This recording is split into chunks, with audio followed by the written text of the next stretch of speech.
Assalamualaikum warahmatullahi wabarakatuh. Halo semuanya, perkenalkan nama saya Gesviana Andriani dengan NIM 2307091 dari Program Studi Pendidikan Pancasila dan Kewarganegaraan Universitas Pendidikan Indonesia Angkatan 2023. Nah, di sini saya akan menjelaskan mengenai integritas di kalangan Sivitas Akademika UPI Bandung.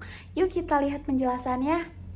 Baik, kita masuk ke dalam pembahasan mengenai ketika integritas diuji, studi tentang korupsi non-material di kalangan Sivitas Akademika UPI Bandung. Baik, di sini ada beberapa poin utama pembahasan, yaitu yang pertama ada pentingnya pendidikan anti korupsi.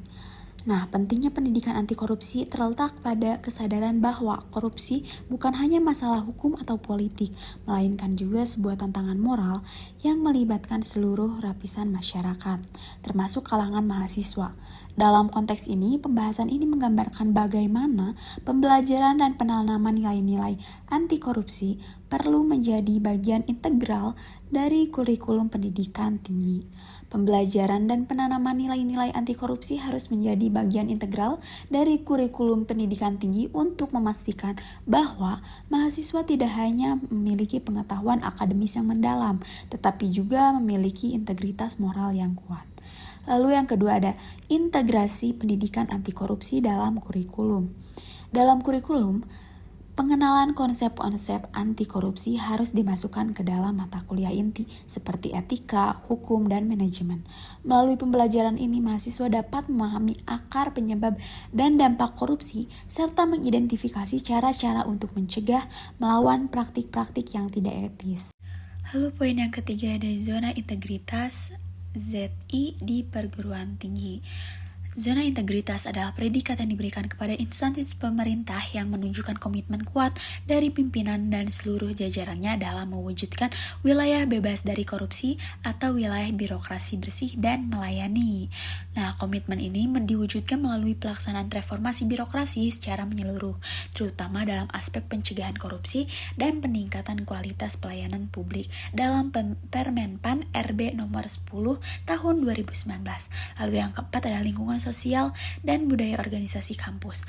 Lingkungan sosial kampus terdiri dari seluruh jejaring interaksi yang terjadi antara mahasiswa, dosen, tenaga kependidikan, serta sektor-sektor struktural di kampus.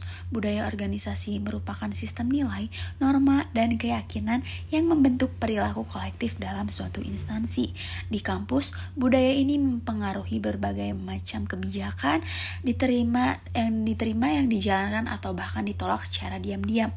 Faktor-faktor seperti senioritas, tradisi akademik, resistensi terhadap perubahan-perubahan, dan dominasi birokrasi formal sangat berpengaruh terhadap keberhasilan reformasi berbasis ZI ini atau zona integritas tadi.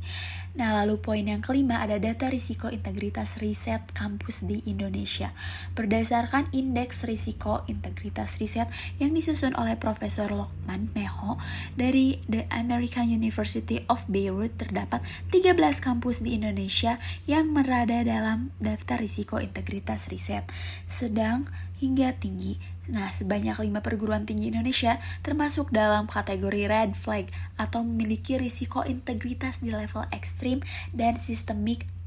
Selanjutnya, dari hasil wawancara yang sudah saya lakukan terhadap Bapak Dr. Supriyono MPD, yang pertama itu urgensi integritas di lingkungan kampus. Nah, narasumber menekankan bahwa integritas merupakan fondasi penting bagi seluruh sivitas akademika UPI, dosen, karyawan, dan mahasiswa. Dosen tidak hanya mengajar dan meneliti, tetapi juga memimpin dan memberikan contoh, sehingga integritas, kompetensi, dan rekam jejak menjadi satu kesatuan yang wajib dimiliki.